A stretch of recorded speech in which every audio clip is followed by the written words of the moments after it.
La distillation est une technique de séparation des constituants applicable au mélange homogène. Nous avons choisi de prendre un mélange homogène coloré, le sirop de menthe.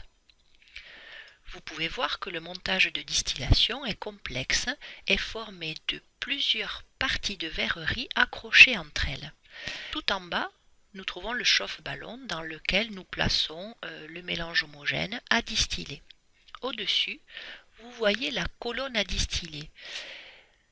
En s'approchant de celle-ci, vous pouvez constater que le verre est travaillé de façon à former de petites piques à l'intérieur de cette colonne. Tout en haut se trouve le thermomètre et sur la droite, le réfrigérant à eau, sachant que l'on termine par le bécher. Nous allons voir d'un peu plus près le fonctionnement du réfrigérant à eau. Le réfrigérant est constitué de deux tubulures en verre, l'une à l'intérieur de l'autre, mais totalement indépendantes.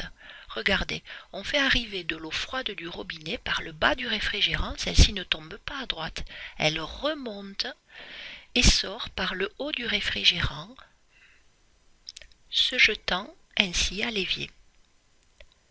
Les deux tubulures n'ont donc aucune communication entre elles, la petite intérieure et la tubulure extérieure par laquelle on fait circuler donc de l'eau froide en permanence pour assurer la réfrigération.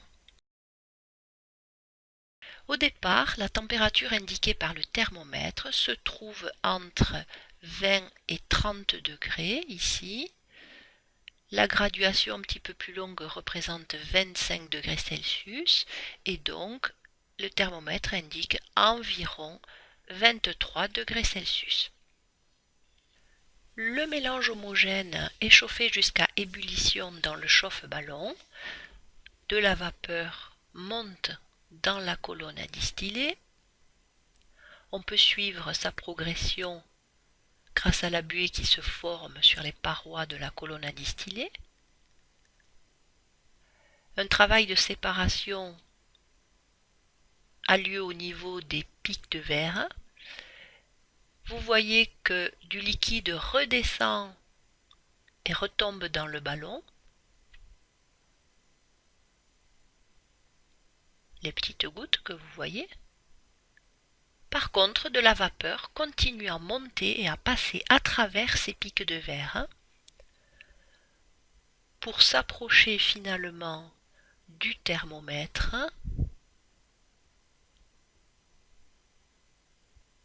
et la température évidemment va monter de façon importante, bien au-dessus de 23 degrés initial, au-dessus de 90 degrés, on s'approche de 100 degrés. En regardant d'un peu plus près, on confirme cette valeur de 100 degrés Celsius.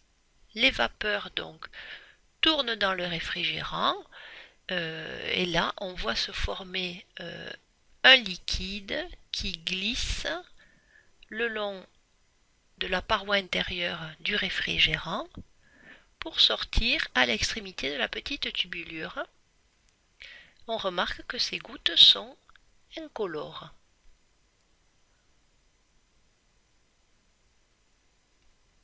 Si l'on résume, la distillation consiste à deux changements d'état. Le mélange homogène de départ est chauffé et subit donc une vaporisation, un passage de l'état liquide à l'état gazeux.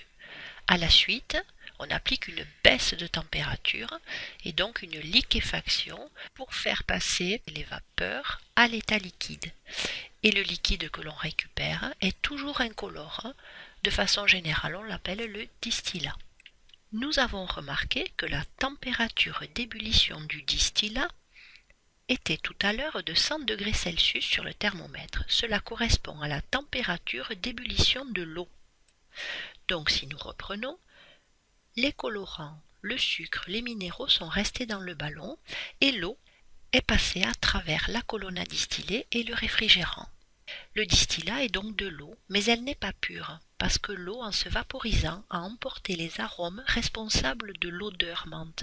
Donc le distillat est de l'eau avec une légère odeur de menthe.